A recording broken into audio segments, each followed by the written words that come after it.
This show is powered by BL3P, the Lightning-enabled European Bitcoin exchange. Connect the world. Edwin, Bitcoin Witsand, South Africa.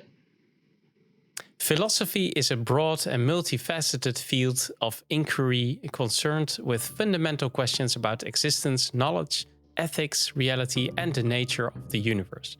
It seeks to understand the nature of reality, the meaning of life, and the principles that govern human thought and behavior. Does all of this come together in Bitcoin for you? Yes. Witsand is known as the whale nursery of South Africa due to the large number of southern right whales that visit the area each year to calve and nurse their young. The whale watching season typically runs from June to September, offering visitors the chance to see these majestic creatures up close from the shore or on boat tours. Are you a whale watcher? Yes. Coffee is believed to have originated in the highlands of Ethiopia, where legend has had a goat herder discovered the energizing effects of the coffee beans after noticing his goats becoming more lively after consuming them. Do you also use coffee to energize yourself? Yes. Do you enjoy a session of kite surfing to relax your mind after a hard working week? Absolutely. Yes.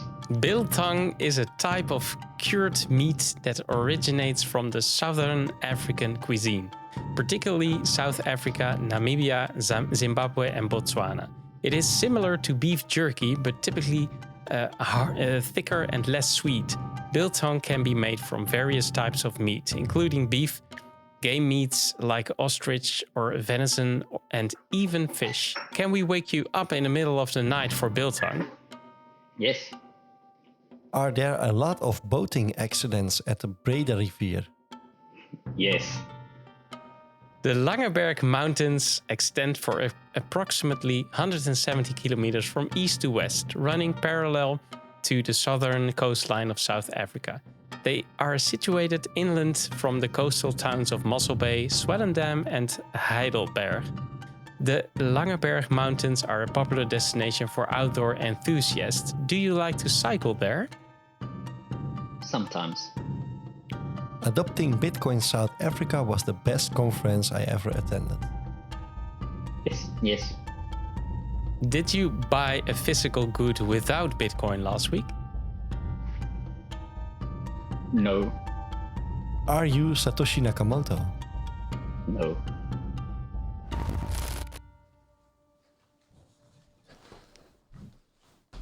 Welcome to the Connect the World weekly podcast. I'm Edward. And I'm Steph. We are ready to take you with us into the beautiful world of the Lightning Network. Enjoy the ride.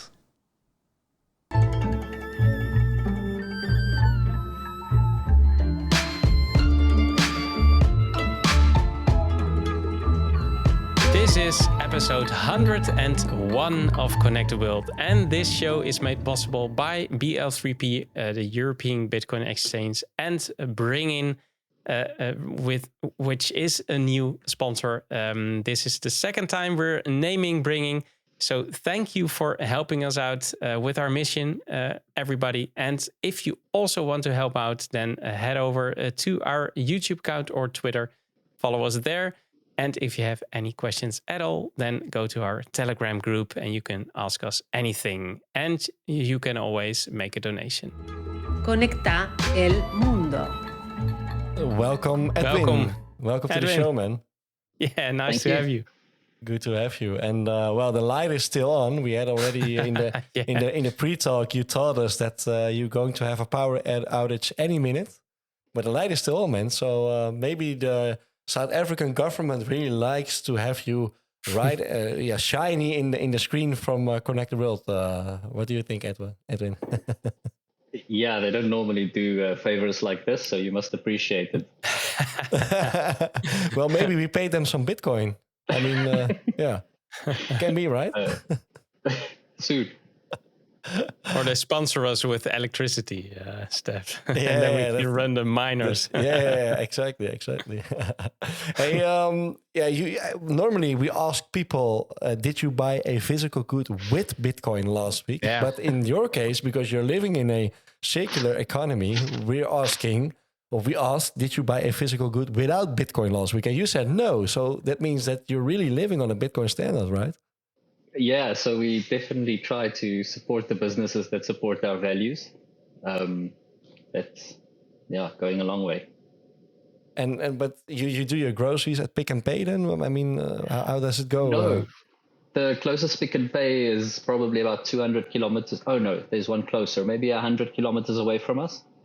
Okay. So we don't shop at Pick and Pay all that often. But Sant itself has a lot of shops. Anything you need, you can buy with Bitcoin. Yeah. Cool. So and then also basically every shop is already orange pilled and wanting to receive sats then, or There's always one or two that's left behind, but we're working very hard to. and you don't do your shopping there then. Just boycotting. It's a little bit hard because we don't have any rands left, so we can't really shop there. Yeah. Okay, that's a real problem. Yeah. Hey, and I asked you, are there a lot of boating accidents happening at Brederrivier? That's just a funny joke, obviously. But you told us just a couple of minutes ago that you were fishing today, right, at the Brederrivier. You lost your fish. Yeah, we lost our fish in a boating accident. Yeah. Well, okay, so maybe it's better to lose your fish than your Bitcoin, obviously. But is it something you do very often there, fishing on Brederrivier? Or? Yeah, it's a small little fishing village. So everybody that moves here is basically either a fisherman or a kite surfer or a whale watcher, I guess. But everybody that moves here loves fishing.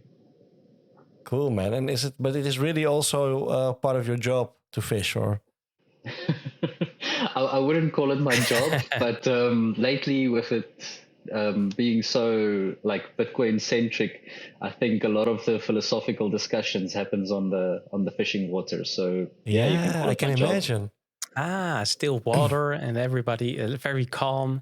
And you have plenty of time, right? Because my brother used to fish, and oh man, he had all kinds of gear with him, and I was always like, it was a very expensive hobby, and I was like, and then he did an all-nighter, right? So he went at noon, and then he came back just the next day, completely exhausted, and then he came back to the house, dragging all of his stuff. It was way too heavy, way too much, and I was like, and Don, did you catch some fish? No, nothing. So he spent the whole night at some creek or something, but I can imagine that it's a real low time preference, right? You have plenty of time, talking to each other or something. Contemplating about life, I think. That could be part of the reason why Witsand moved over so quickly, is maybe because we've spent so much time on the fishing waters talking about it. I also think that, that's a weird comparison, but brushing your teeth or just showering or doing things that you don't think about, then it gives you room and space in your head to think about different things, and creativity flows, and you get new ideas, or you decide something that you didn't decide for a long time. That's what happens to me. But maybe it's the same if you're on the water. My father used to fish also, and he wanted to be alone. So I think that it's Well, I wanted to ask you because philosophy is very important for you, and you said, when I talked about meaning of life and principles that govern human thought and behavior, and it all comes together for you in Bitcoin. And maybe you can explain it a little bit, because this is what you believe, and I'm curious about how you came up with seeing all those things and the meaning of life in Bitcoin. That's a real philosophy, right? Yeah, I think that's To a live by. very long question. We can probably write a book just about yeah, that probably. subject. But Maybe I've you're also, going to do that. well, we'll see if if we're done with hyper Bitcoinizing the world, we'll have a lot of time in our hands, right? Yeah, So, that's right. To but fish. in the Witsand context, I think the philosophy has really, like, it's really showed me when people think about problems, they just solve the problems. And at the moment, we've got 99% of our problems are solved by one thing. So the philosophy has been a great tool. Just focusing on philosophy actually like gets people into Bitcoin very quickly. Okay. Yeah. Nice. And I was also thinking because when I saw that the Witsand was the whale nursery of South Africa, I had a small laugh because I was like, oh, okay, so that's where all the Bitcoiners are, right? The whales. The whales. I mean, all the whales are living in Witsand. We hope they come visit us every winter. Yeah, exactly. Yeah, just to get some whale watching and they bring and a lot of sets and discuss Bitcoin. No, but funny, man. But yeah, I can imagine that is. I mean, for you, it must be it's something you got used to. Hey, the lights are out, by the way. I saw it, but the lightning is still perfect. But can you describe? Yeah, the government is lazy. Can you describe how it is to go on tour for whale watching? I mean. Yeah, is it something you can so get from used Witsand, to? we are very lucky. We just standing on the beach, you can almost always see about, like in the peak season, you can see about 15 pairs of whales that have just had babies, I guess, or so you can actually do it from the side. But if you go fishing and it's just the everyday thing. Yeah, but are you getting used to it then? I can imagine that you just getting used to it, right? Yeah, I don't think you can ever get used to it. It makes you realize how small you really are. It's almost like standing next to a Bitcoin whale with 10 Satoshis in your pocket, I guess. Yeah. Yeah. Crazy. These are massive creatures.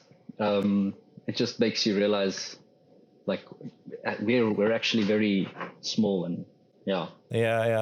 And are you also allowed to swim with those whales, or are they protected? Or there are interesting rules around it. You're allowed to go surfing, but you can't take a camera, for instance. And we don't understand all the rules, but you find them out as you go. So they will always warn you when you come out of the water. It's like, oh, you're not allowed to do that. But mostly, we can in Witsand we can do like almost anything because it's such a small town. Too much enforcement, but we do keep people cool. Away hey, from before we enter the 21 minutes, I just want to ask you this because obviously there was the adopting Bitcoin South Africa conference, and it was the best you ever attended. So that's great to hear. But I also saw there was a big part of the community, the big part of visitors. I think it was 80 in total that were visiting Witsand, right? How was that for you? Because for a town that isn't that big, it must be something, right? Sure. What a experience. I think maybe the biggest thing from that whole, obviously the support the Bitcoiners gave us is immense. But the biggest thing from that conference is because it's such a small town and we're in our little bubble, the after effects of all these Bitcoiners coming into town and just showing people, like just actually legitimizing everything we've been doing. I think that's had the biggest effect.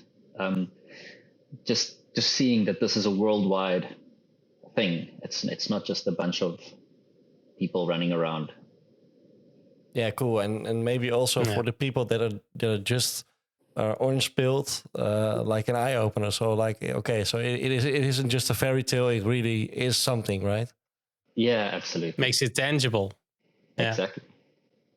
Yeah, cool, man. Okay, yeah, well, Edwin, we really want to ask you all kinds of questions about Witsand, but it has to be in the 21 minutes. So if you're ready, we would really love to enter that part, Edwin. Are you ready? Let's try. The 21 minutes is brought to you by BRINGIN. the app to reliably sell and spend Bitcoin from any wallet. Well, let's start with inspiration story, because you started Bitcoin Witsand initiative, and what maybe you can share some of the inspiration that you had before starting it, and what was your aim to achieve with it. I think Bitcoin Witsand actually existed long before we decided on a name or before we started advertising it. There was never really any aim. It was just philosophy and having conversations with friends. And the local businesses, as they really started understanding Bitcoin, they actually demanded that we start getting the technology in place to start accepting Bitcoin properly. Because we always had some on-chain transactions in town, and then about a year and a half ago, I think the businesses actually created Bitcoin Witsand, but we just gave it a name and we started advertising what the businesses did by themselves. Cool. And Witsand is a small town. We already discussed it, but it only has around 500 residents, if I'm right. How did you manage to engage the local community in Witsand to participate in the Bitcoin economy? Because I can imagine that not everyone has even heard about Bitcoin. So how did you manage that, and what are the challenges that you faced? Yeah, well, lucky for us, I think anybody that lives in a small town will know how this is. But when you're in such a small town, everybody knows what you had for breakfast, right? If you go to the pub for a coffee or for a breakfast, you meet the people there that you're going to meet at dinner tonight. And so it wasn't really approaching anybody or starting to have the conversation just through talks, or through chatting to people. Eventually, I think if you talk enough to people, you get to the truth. And the people that actually spend a lot of time together actually just got to Bitcoin as the answer. There are, as you mentioned, not everybody will move over. There are some people that do still resist. But slowly but surely, I think, the town talks. So slowly but surely, we'll rope those people in as well. Yeah, and what are the main things that they don't grasp, or that keeps them from accepting Bitcoin or learn about Bitcoin? I think small town politics is much more. It's a lot like macro politics, where people choose sides before they know the information. So they are, I think, the people that are still holding out actually chose a side on, and now that they are seeing the other businesses flourishing and doing so well, especially in a bull market, I guess it's more apparent. And well, we also, as the Bitcoin community comes together and we support each other, the other businesses are seeing that. So I think initially it was they chose a side. They didn't actually listen to the information, but soon they will start listening to it, I think. Well, and on the we talked about it just now on the btcmap.org. It seems like Witsand has one of the highest adoption rates in the world because of the relative to the residents, of course. What's the current state of the initiative? How many people and businesses are using Bitcoin and Lightning Network in a percentage? Can you maybe answer that? Yeah, so I can tell you. I think about it's the town dynamics is also very interesting because it's much older generation, a lot of retirees and stuff. So about 80% of the town is not economically active. Okay. So of the 100 that is maybe left, I would think we've got about, when we have Bitcoin meetups, we have about 70 people there. And crazy. I think about 40 people really understand it, and about 10 are just along for the ride and just enjoy the drinks and stuff. So it's actually quite a massive adoption in terms of size. So you'll think there's 29 locations on the map. And of that 29, I think there's 12 guest houses. And some of those guest houses obviously are managed by the same people. So then the 17 places that are left, a lot of those are also not operating, not 24/7, but they're not operating every day. Some of them you have to actually phone. So when you come into town and you have the tourist experience, it will look to you like there's only like maybe 5 shops that are available. But when you get into the guts of the town and you start like talking to people, you will realize that the peer-to-peer trading, it's a lot more vibrant than might appear on the surface.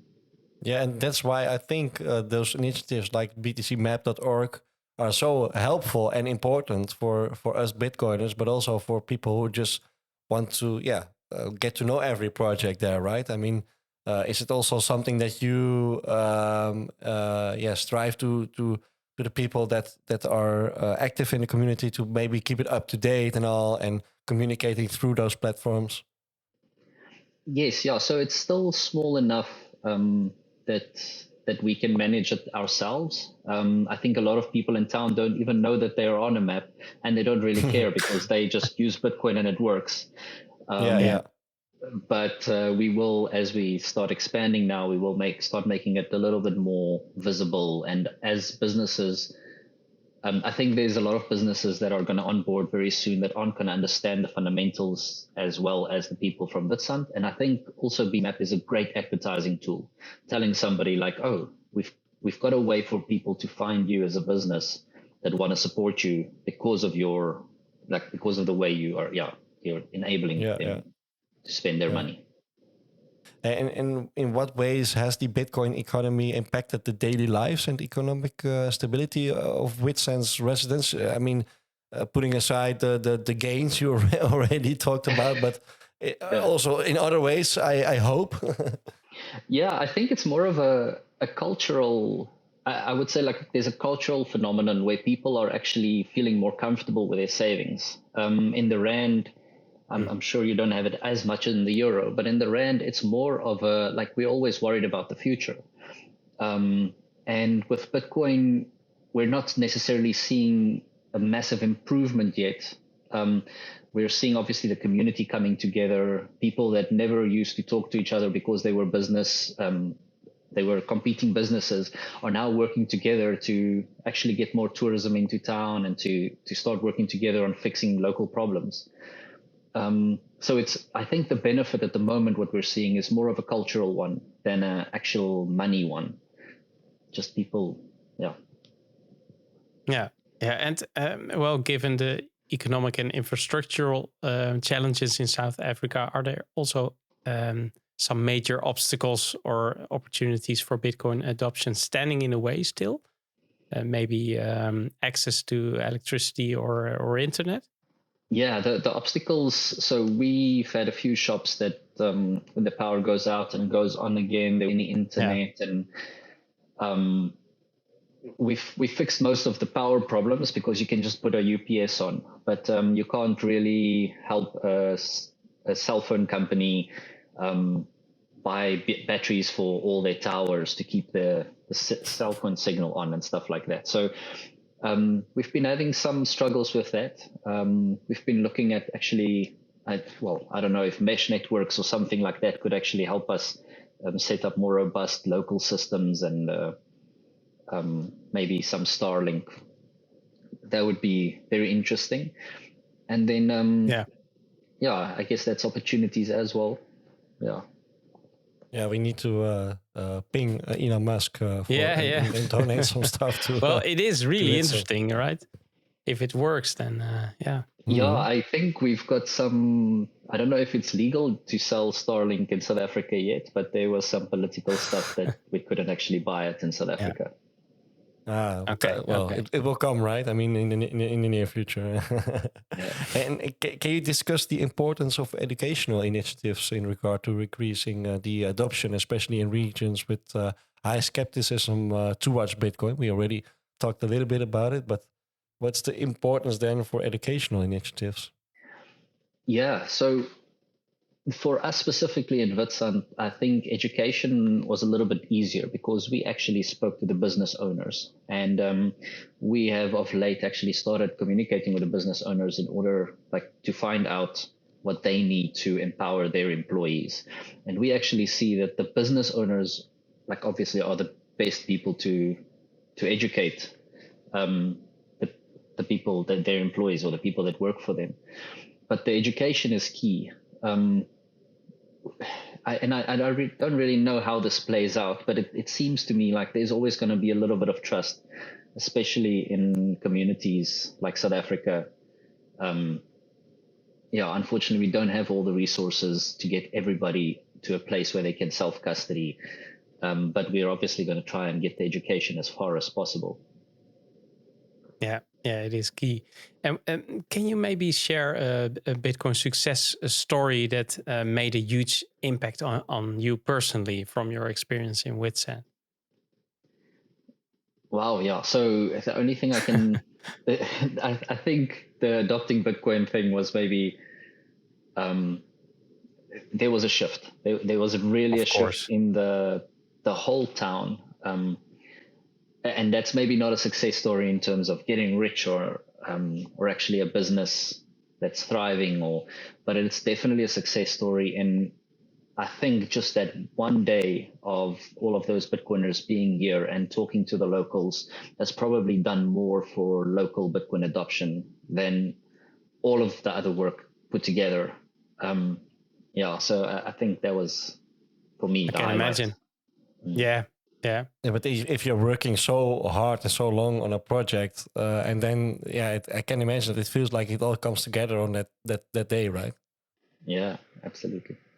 Nice. Hey, and are you also running a Lightning node for Bitcoin Witsand, or are there people that are running Lightning nodes, or how do you guys manage it? There are a couple of Lightning nodes in town. You said earlier on BTC Map we're the highest per capita of merchant adoptions. We're probably the highest per capita of Lightning nodes as well. But cool. all of the Lightning nodes that are run for shops are unfortunately in the cloud because you need them to be reliable. Okay. There are some locals. And what service do you need then? Is it Synonym or? We use Voltage. Yeah. Is that what you? Okay. Yes. Voltage. Yeah, and that needs, of course, also some explanation to merchants to understand how it can work.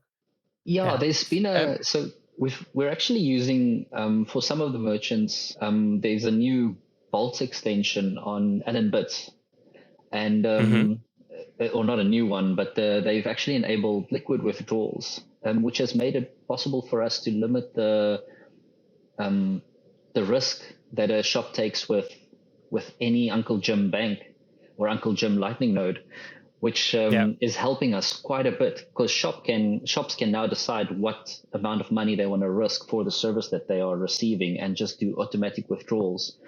And it's really changing the landscape in terms of like how many people actually do run Lightning nodes.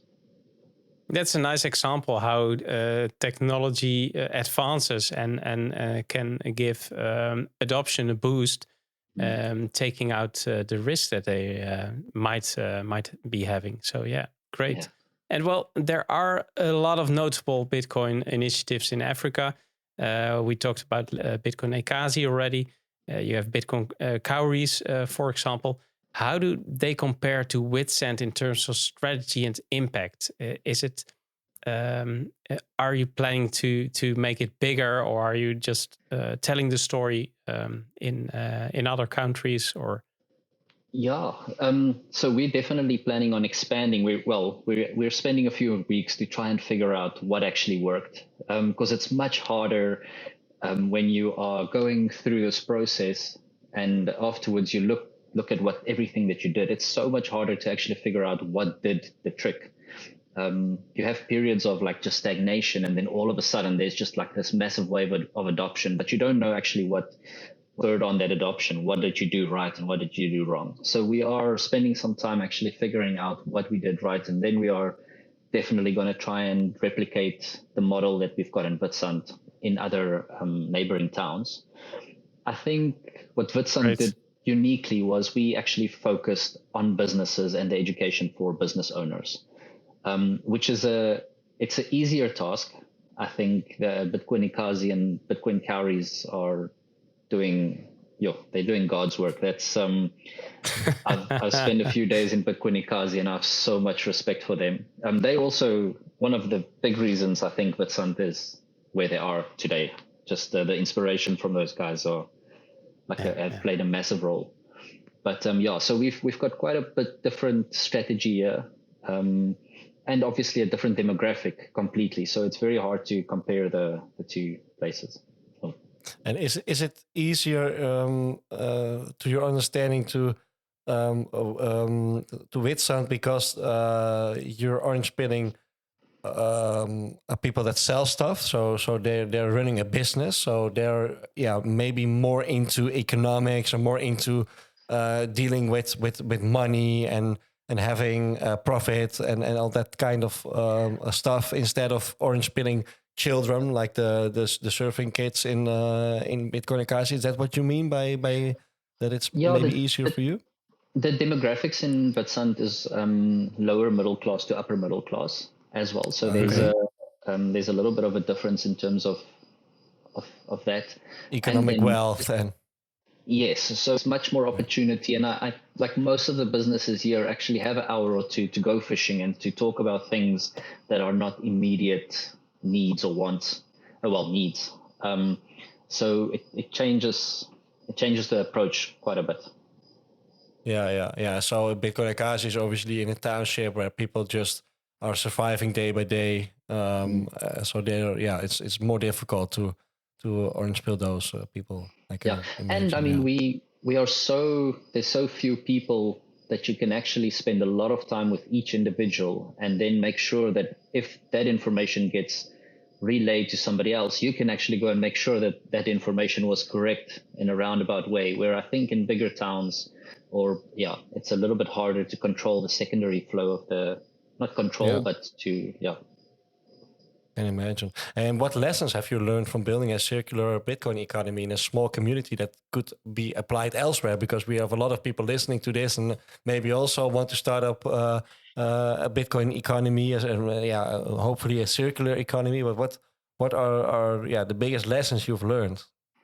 Yeah, well, fail fast, because every business needs its own approach. Just make as many mistakes as quickly as possible. You're definitely going to spend quite a bit of money doing this, and you're going to spend a lot of time. Education is not cheap, and it takes time. You really need to, and individuals can make differences. We're always waiting for somebody else to do this. Sometimes you just need to jump in and do it. Then supporting businesses. Find people that actually that have similar values to you, and once they understand that, just support their business, meet them where they're at. Don't try to move them over to Bitcoin. Move Bitcoin over to them. Yeah, great. Yeah. It's easier for them. And if we look at South Africa now, how important is it to have more Bitcoin tourism? Do you think that will help for the adoption there? And is it important for Africa to have all those people come over there to see what happens there? Absolutely. So South Africans, and I don't know if it's like that everywhere, but South Africans are suckers for accents. The moment they hear a foreign accent, they think this guy knows what he's talking about. So if we could just get a wave of tourists that just go to every shop and go hey, you want to accept Bitcoin, that would solve most of our problems. The shops will just start accepting it. And obviously money talks. So the moment you're spending your Bitcoin in town, people will definitely be listening. Yeah. And can you also discuss the role of Bitcoin and the Lightning Network in facilitating cross-border transactions within Africa? Or is it something that you are using, or people in your neighborhood are using, or? Yeah, we don't see it all that often. Like I say, we're in a little bubble. We do have some people that do come and visit regularly that maybe are in America and that are starting, but they're only starting now to actually buy Bitcoin there and move it and come and spend it in South Africa. It gives them a little bit of a benefit because they get like a 1 or 2% extra depending on the arbitrage opportunity between the countries. Yeah. But I do think that the remittances and moving between African countries will get a lot more once we've got these circular economies up. The moment you can spend or earn it in both places, it will just happen by itself. Yeah. And what is your opinion about how Bitcoin contributes to financial inclusion in African countries with a significant unbanked population? Is Bitcoin the only solution? Well, yeah, there's no other solution. But I think Bitcoin Ikazi is probably, that's the best project to explain that. They are showing us that it's definitely the way to go. Yeah. It's a beautiful story there. We would really love to interview Herman in the near future. Hey, what are your future plans, Edwin? Do you have something on the roadmap for the coming months to weeks or weeks to months? What are your plans? The next year is we're going to build a buffer around Witsand. We're going to make sure that if the South African economy goes a little bit backwards, that the towns around us are going to have enough information about Bitcoin that Witsand is very insulated from all the fallout. Yeah, so like a kind of a lifeline for them to survive if things shit hits the fan. It's about self-preservation. We're making sure that the people around us can actually help us when the government starts being naughty. Cool. Nice. Indeed. Important. Well, we will follow you, of course. And in some other moment, we would love to have you back on the show. So thanks again for these answers. Connect o We have one question left for you, Edwin. Indeed. Which you may choose yourself. So you may choose from Michael Fischer, he's from Opago, Olga Yukonova, she's from RGB, or Second Light, and he's from CypherChat and btcmap.org. Okay, let's go with number 3. Yeah, Second Light. Right, here it comes. Hi, this is Second Light, working on CypherChat and BTC Map. My question is, fast forward 5 to 10 years from now, is Lightning still the number 1 layer 2 Bitcoin scaling solution, or has something else come out and successfully overtaken Lightning? Wow, that's a tough one. No, I think Lightning as a protocol wins for payments by far. I think everything will be either interoperable with Lightning or it won't work. The adoption, the first mover advantage is way too big. So no, I think 10 years from now, we'll be using Lightning on a day-to-day basis and other layers to do other stuff. Cool.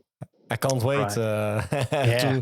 I mean, I don't use it every day, but I do. I try my best to use it as much as I can. So I can't wait to fast forward 10 years from now.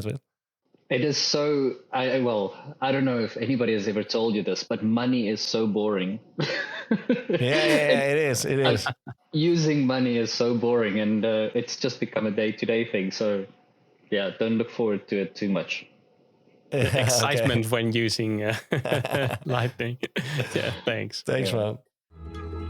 世界をつなぐ Thanks for the talk, Edwin. Really loved thanks it. again. And really love the project. And hopefully, I will be able to visit it someday. When maybe my kids need to grow a little bit older, and then we will go on a family With the whole trip. family. Yeah, that would be nice, man. It's very family friendly. Cool. Where can people follow you, Edwin? We're just on Twitter, Bitcoin Witsand. That's about it. That's the handle. Cool. Bitcoin Witsand. So yeah, for everybody who is interested or wants to stop by, because that's also possible, of course, if you're in the neighborhood. Great to make a visit there. Yeah, and well, thanks, Edwin. Thanks to everybody else for listening, and thanks to all members participating in the Satoshi Radio Rings of Fire. And of course, thanks everybody to help to connect the world with us together. And if you like our content, then please support us in our mission. Visit our website, connecttheworld.live, where you can also donate and subscribe, like, and share our content on your favorite platform. We need you to complete our mission, connect the world. So keep those nodes running, sats flowing, and rings burning. And see you all next week on the same Lightning channel. Au revoir, Edwin. Tot ziens, Edwin. Bye-bye. Tot ziens.